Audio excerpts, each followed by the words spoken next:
The beginning. In the beginning, God created the heavens and the earth. Now the earth was formless and empty. Darkness was over the surface of the deep, and the Spirit of God was hovering over the waters. And God said, "Let there be light." And there was light.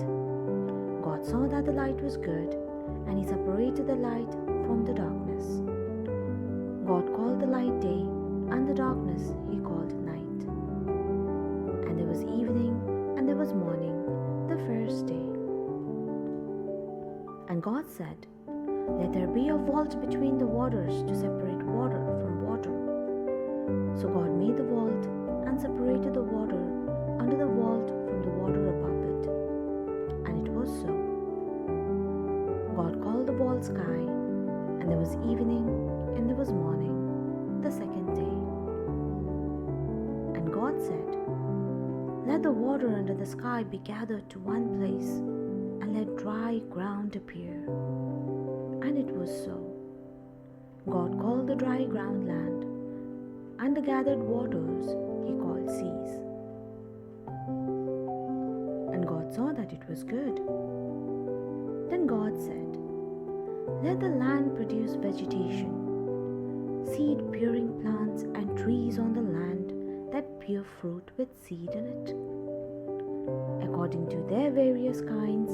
And it was so. The land produced vegetation, plants bearing seed according to their kinds, and trees bearing fruits with seeds in it, according to their kinds. And God saw that it was good. And there was evening, and there was morning, the third day.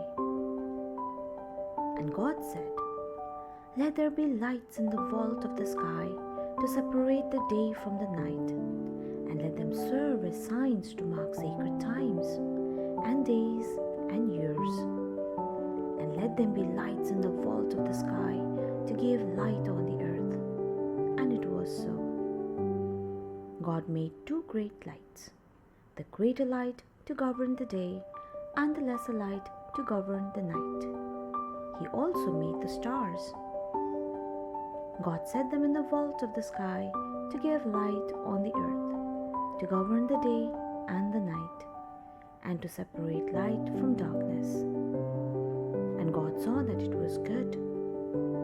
And there was evening, and there was morning, the fourth day. And God said, "Let the water teem with living creatures, and let birds fly above the earth across the vault of the sky." So God created the great creatures of the sea, and every living thing with which the water teems, and that moves about in it, according to their kinds, and every winged bird according to its kind. And God saw that it was good. God blessed them and said, "Be fruitful and increase in number, and fill the water in the seas, and let the birds increase on the earth." And there was evening, and there was morning, the fifth day. And God said, "Let the land produce living creatures according to their kinds, the livestock, the creature that moves along the ground, and the wild animals, each according to its kind." And it was so. God made the wild animals according to their kinds, the livestock according to their kinds, and all the creatures that move along the ground according to their kinds.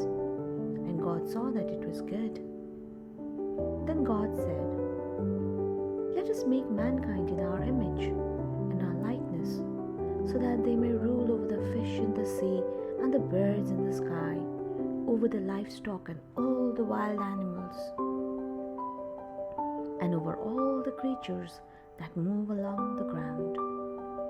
So God created mankind in His own image. In the image of God He created them. Male and female He created them. God blessed them and said to them, "Be fruitful and increase in number. Fill the earth and subdue it. rule over the fish in the sea and the birds in the sky, and over every living creature that moves on the ground. Then God said, I give you every seed-bearing plant on the face of the whole earth, and every tree that has fruit with seed in it. They will be yours for food. And all the beasts of the earth, and all the birds in the sky, and all the creatures that move along the ground, everything that has the benefit of life in it, I give every green plant for food. And it was so. God saw all that he had made, and it was very good. And there was evening, and there was morning, the sixth day. Thus the heavens and the earth were completed in all their vast array. By the seventh day, God had finished the work he had been doing. So on the seventh day, he rested from all his work. Then God blessed the seventh day and made it holy, because on it he rested from all the work of creating that he had done.